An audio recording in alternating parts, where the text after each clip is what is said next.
दिल्ली में जामिया मिल्लिया इस्लामिया के पास ब्रिगेडियर उस्मान की कब्र का हाल बदहाल है। बदहाली से पहले तक जो कुछ उस कब्र पर लिखा था, पहले उसे जानते हैं। उनकी नियुक्ति 5/10 बलूच रेजिमेंट में थी, जहां उन्होंने देश की आज़ादी तक सेवाएं दी। बंटवारे के दौरान उन्हें पाकिस्तानी आर्मी के चीफ के रूप में ज्वाइन करने का ऑफर दिया गया, लेकिन एक सच्चे देशभक्त की तरह उन्होंने ये ऑफर ठुकरा दिया और उसी मिट्टी की सेवा में रहने का फैसला लिया जहां उन्होंने जन्म लिया था। ब्रिगेडियर उस्मान ने दिसंबर 1947 में नौशेरा जम्मू कश्मीर में पैरा ब्रिगेड की कमान संभाली। ब्रिगेड ने कई बाधाओं के बावजूद नौशेरा में आगे बढ़ते पाकिस्तानी कबायलियों को रोक दिया। इसके बाद उन्होंने झांगर पर दोबारा कब्जा करने के लिए ब्रिगेड का नेतृत्व किया, जिससे हमलावरों पर शिकंजा कस गया। ये लाइनें उस कब्र पर लिखी हैं जहां नौशेरा का शेर कहे जाने वाले ब्रिगेडियर उस्मान आराम फरमा रहे हैं। उसी कब्र पर जहां भारतीय सेना के इस ब्रिगेडियर को अंतिम विदाई देने के लिए तत्कालीन प्रधानमंत्री जवाहरलाल नेहरू ब्रिगेडियर उस्मान 1948 की लड़ाई में शहीद होने वाले सेना के सर्वोच्च अधिकारी थे। मरणोपरांत उन्हें महावीर चक्र से सम्मानित किया गया। ब्रिगेडियर उस्मान की नई दिल्ली स्थित कब्र की जो मौजूदा स्थिति है, वो तो आपने सोशल मीडिया पर देख ही ली होंगी। इन सब के बीच आइए अब जानते हैं ब्रिगेडियर उस्मान के बारे में। मोहम्मद उस्मान अविभाजित भारत के आजमगढ़ में 15 जुलाई 1912 को पैदा हुए थे। पिता मोहम्मद फारूक पुलिस अफसर थे। पिता चाहते थे कि उनका बेटा सिविल सर्विस में जाए, लेकिन उस्मान ने सेना को तरजीह दी। उस्मान ने रॉयल मिलिट्री अकादमी सैंडहर्स्ट के लिए अप्लाई किया और 1932 में इंग्लैंड गए। 1 फरवरी 1934 को उस्मान सैंडहर्स्ट से पास हुए। वे इस कोर्स के लिए चुने गए 10 भारतीयों में से एक थे।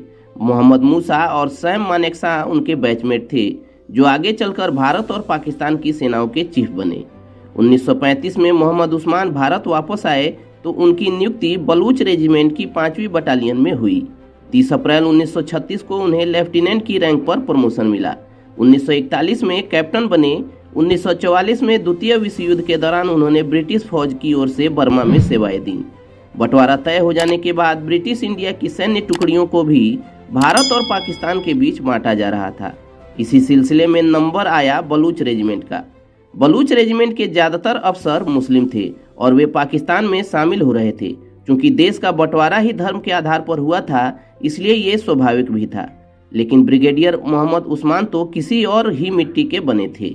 ब्रिगेडियर उस्मान ने अपनी मातृभूमि भारत में ही रहने का फैसला किया।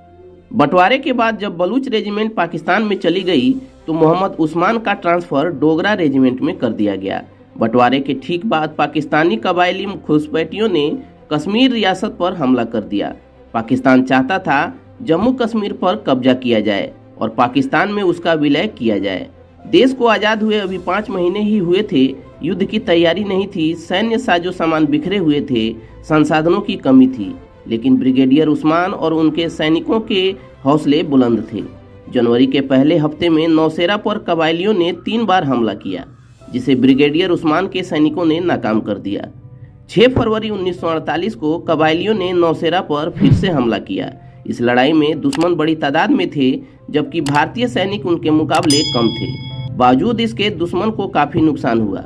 नौशेरा पर हमला एक बार फिर नाकाम हो गया था।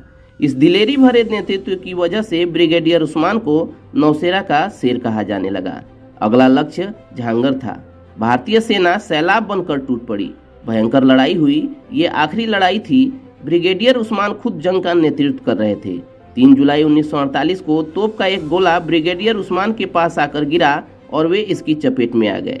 अपने 36वें जन्मदिन से 12 दिन पहले ब्रिगेडियर उस्मान युद्धभूमि में वीरगति को प्राप्त हुए, लेकिन तब तक भारत झांगर पर कब्जा कर चुका था। ब्रिगेडियर उस्मान को उनके जोशीले नेतृत्व और साहस के लिए मरणोपरांत महावीर चक्र से सम्मानित किया। देश के ऐसे वीर सपूत की कहानी जान लेने के बाद उनके कब्र की बदहाली की तस्वीरें देखकर मन में सवाल उठना लाजमी है कि राजनेताओं की याद में लाखों करोड़ों के स्मारक खड़ा कर देने वाला ये देश क्या अपने राष्ट्रीय नायकों की अंतिम धरोहरों तक का कायदे से रखरखाव नहीं कर सकता? सवाल बड़ा है, लेकिन जवाब। चलिए दोस्तों, इस वीडियो में इतना ही। उम्मीद है ये वीडियो आपको अच्छी लगी तो इसे लाइक और शेयर जरूर करें। मिलते हैं एक और वीडियो में, तब तक keep searching for knowledge and try to be a kind person.